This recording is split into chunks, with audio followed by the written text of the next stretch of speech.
मेरी मेरिट में API score 96 है।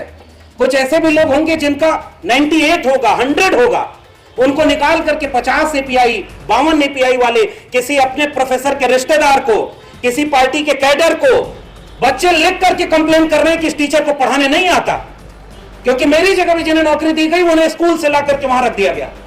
तो वो किसके लिए विश्वविद्यालय बर्बाद किए जा रहे हैं? जो बच्चे वहां पढ़ रहे हैं। कि क्यों न इंटरव्यू बोर्ड में जो लोग बैठ रहे हैं उनके फोन कॉल की रिकॉर्डिंग चेक की जाए।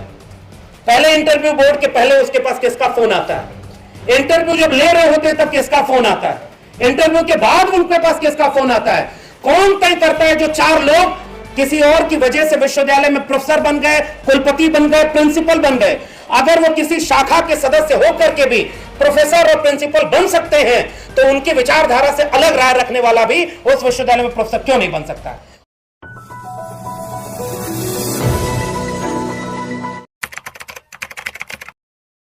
एक्सपर्ट असिस्टेंट प्रोफेसर यानी निष्कासित असिस्टेंट प्रोफेसर, आपसे अपनी बात कहने आया हूं।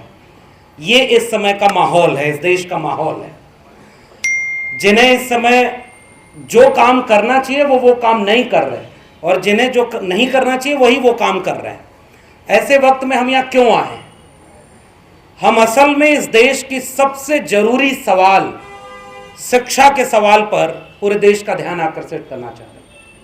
और वो इसलिए करना चाह रहे हैं कि इस समय बहुत सारी बर्बादियां तो दिख रही हैं, लेकिन इस देश की सबसे बड़ी बर्बादी जो शैक्षणिक संस्थानों की हो रही है वो शायद इस देश के बाकी लोगों को नहीं दिख रही है, लेकिन हमें दिख रही है और हम उसकी बर्बादी के शिकार भी हो रहे हैं।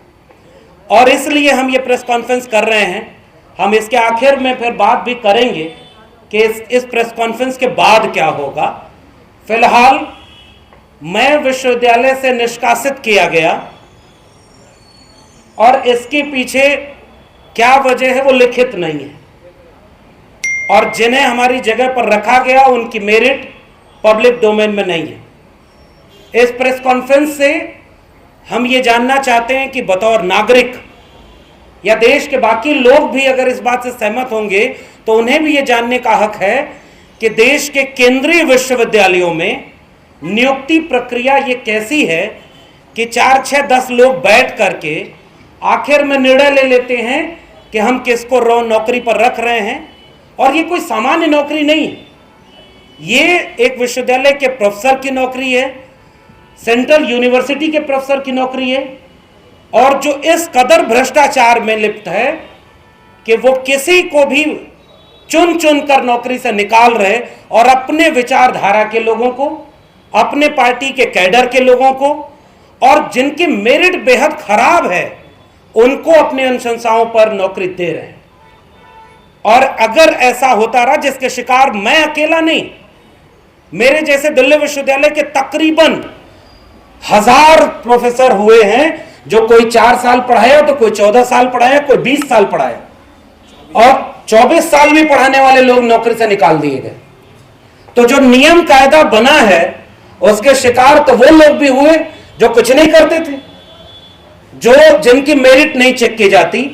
दिल्ली विश्वविद्यालय और देश के तमाम विश्वविद्यालयों में 1 मिनट, 1.5 मिनट, 2 मिनट के इंटरव्यू होते हैं, जिनमें कायदे से 2 सवाल भी नहीं पूछे जा सकते, लेकिन उस पर आपकी पूरी किस्मत का फैसला किया जाएगा। एकेडमिक मेरिट का कोई मतलब नहीं। बिहार सरकार में असिस्टेंट प्रोफेसर की नियुक्ति होती है तो 100 नंबर में से 85 नंबर एकेडमिक होते हैं जो लास्ट मेरिट में जुड़ते हैं। 15 नंबर का इंटरव्यू होता है। इंटरव्यू बोर्ड के सामने इंटरव्यू देने कौन आया इसकी कोई पहचान सार्वजनिक नहीं होती, और हमारे यहां चुन के रखा जाता है कि आजकल सुन रहे हैं दिल्ली विश्वविद्यालय में पर्चियां चल रही हैं। अगर एक रंग की पर्ची है तो इसका मतलब यह कि ये दूसरे रास्ते आए हैं, दूसरे रंग की पर्ची है तो दूसरे रास्ते आए। इसलिए हमने जो प्रेस विज्ञप्ति में मांग बनाई है, पहली ही बात है कि देश के विश्वविद्यालयों पर एक सरकारी विचारधारा का हमला हो रहा है, और जो लोग उस विचारधारा से असहमत हैं उनको विश्वविद्यालयों से बेदखल किया जा रहा है। एक तरफ वो प्रोसेस फॉलो कर रहे हैं तो हमारे जैसे हजारों लोगों को बेदखल कर रहे हैं, और दूसरी तरफ जब वो अनैतिक होते हैं तो हमारे साथी डॉक्टर रितु की तरह झूठे आरोप लगाकर गलत तरह के दस्तावेज लगाकर उन्हें बेदखल कर देते हैं। विश्वविद्यालय आज के तारीख में यहां पहुंचे हैं, अमृतकाल चल रहा है, विश्वविद्यालयों का यह हाल है। हम दूसरी मांग अपने प्रेस कॉन्फ्रेंस में, इस प्रेस विज्ञप्ति में रखना चाह रहे हैं कि जो नियुक्ति प्रक्रिया है बेहद घटिया है, भ्रष्टाचारी है और भेदभावकारी है।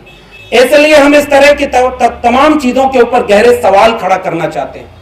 यह नियुक्ति प्रक्रिया बेहद कम मेरिट वाले लोगों को, मिसाल के तौर पर मैंने बाद में यह कहना शुरू किया कि मेरी मेरिट में एपीआई स्कोर 96 है, कुछ ऐसे भी लोग होंगे जिनका 98 होगा, 100 होगा, उनको निकाल करके 50 एपीआई, 52 एपीआई वाले किसी अपने प्रोफेसर के रिश्तेदार को, किसी पार्टी के कैडर को यह दिल्ली विश्वविद्यालय में अगर नौकरी दी जा रही है तो इसके दो सवाल हैं कि अगर नौकरी दी जाती है तो वो हमारी मेरिट चेक कर दी जाती है या हमारी विचारधारा देख कर दी जाती है। हम इस देश के नागरिकों की तरफ से यह सवाल देश की सरकार से पूछना चाहते हैं। और दूसरी बात, अगर मेरिट देख करके नौकरी दी जा रही है तो वो जो कम मेरिट के लोगों को असिस्टेंट प्रोफेसर आप यूनिवर्सिटीज में बना रहे हैं, आप लाखों बच्चों का भविष्य अंधकार में ढकेल रहे हैं। और अभी हमारे साथी एकेडमिक काउंसिल के मेंबर माया जी ने बताया भी, बच्चे लिख करके कंप्लेन कर रहे हैं कि इस टीचर को पढ़ाने नहीं आता, क्योंकि मेरी जगह भी जिन्हें नौकरी दी गई उन्हें स्कूल से ला करके वहां रख दिया गया। तो वो किसके लिए विश्वविद्यालय बर्बाद किए जा रहे हैं? जो बच्चे वहां पढ़ रहे हैं। और उसके बाद हमने ये सवाल उठाया कि तमाम तरह के भेदभाव किए जा रहे हैं, पाठ्यक्रम बदले जा रहे हैं। न्यू एजुकेशन पॉलिसी कहती है कि 40% सिलेबस ऑनलाइन मोड में चला जाएगा। उसके बाद वो कह रहे हैं कि स्वयं ऐप के बाद हेफा बनेगा, लोन लेकर के आप पढ़ाई करेंगे। अगर आपकी जेब में पैसा है तो पढ़ाई कर सकते हैं। बाजार में बिकने वाले सिलेबस बनाए जा रहे हैं, एक विचारधारा के आधार पर वो सारी चीजें की जा रही है। इसलिए हम इस मांग को उठाना चाहते हैं। 90 के बाद ये आखिरी बात कहूंगा, चूंकि बाकी बहुत सारे लोग मेंबर ऑफ पार्लियामेंट हमारे बीच में हैं, विश्वविद्यालयों से जुड़े हुए लोग हैं। बहुत ज्यादा बातें न कह करके आखिरी बात, पूरे देश में शिक्षा व्यवस्था चौपट हो रही है।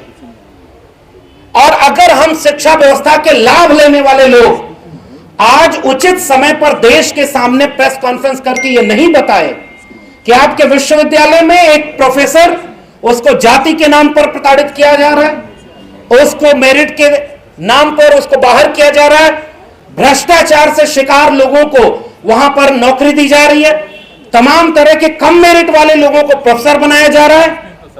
और ये पूरा का पूरा विश्वविद्यालय जिसमें 90 के बाद पहली बार तो देश के वंचित शोषित बच्चे विश्वविद्यालय की दहलीज तक पहुंचे, पहली बार वो व्यवस्थित तौर पर प्रोफेसर बनने वाले हैं। तो झंडेवालान से जो मेरिट आ रही है वो इस विश्वविद्यालय को कहां छोड़ेगी? और हम ये आरोप लगाना चाहते हैं इस प्रेस कॉन्फ्रेंस के जरिए कि क्यों न इंटरव्यू बोर्ड में जो लोग बैठ रहे हैं उनके फोन कॉल की रिकॉर्डिंग चेक की जाए। पहले इंटरव्यू बोर्ड के पहले उसके पास किसका फोन आता है? इंटरव्यू जब ले रहे होते हैं तब किसका फोन आता है? इंटरव्यू के बाद उनके पास किसका फोन आता है?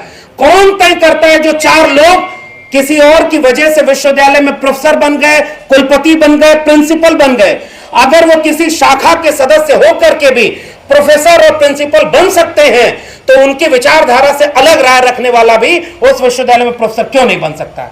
और अगर यह सवाल पूरे देश का सवाल नहीं बन पाया कि विश्वविद्यालय का मतलब ही वैश्विक ज्ञान के केंद्र, और यहां पर तो ग्लोबल नॉलेज की बात की जाती है, और उन विश्वविद्यालयों को एक विचारधारा और एक सरकार में अगर महदूद कर दिया तो 90 के बाद जो ये पहली पीढ़ी के वंचित शोषित गरीब कमजोर के बच्चे विश्वविद्यालयों की खेत खलिहान से निकलकर मजदूरी किसानी से कर यहां तक पहुंचे हैं, अब उनके लिए एक बर्बाद विश्वविद्यालय खंडहर बन के इंतजार करेंगे। अगर आपकी जेब में पैसा है तब इसको आप पढ़ सकेंगे। इसलिए इस प्रेस कॉन्फ्रेंस का मकसद यह है कि अगर इस देश के नागरिक हमारी बातों से सहमत होते हैं और शिक्षा और स्कूल कॉलेज विश्वविद्यालय की बर्बादी को देख पा रहे हैं तो आज से हम शिक्षा बचाओ संविधान बचाओ मुहिम जैसा तमाम सवालों को एक करके देश भर की शिक्षा व्यवस्था पर एक देश को जागरूक करना चाहते हैं कि इस विश्वविद्यालयों को बचाइए जिन्होंने हम जैसे लोगों को तैयार किया है। हमने विश्वविद्यालय में पढ़ करके यहां तक पहुंचने का सफर तय किया, लेकिन अब यह सीढ़ी तोड़ी जा रही है जिस पर चढ़ करके हम यहां आए।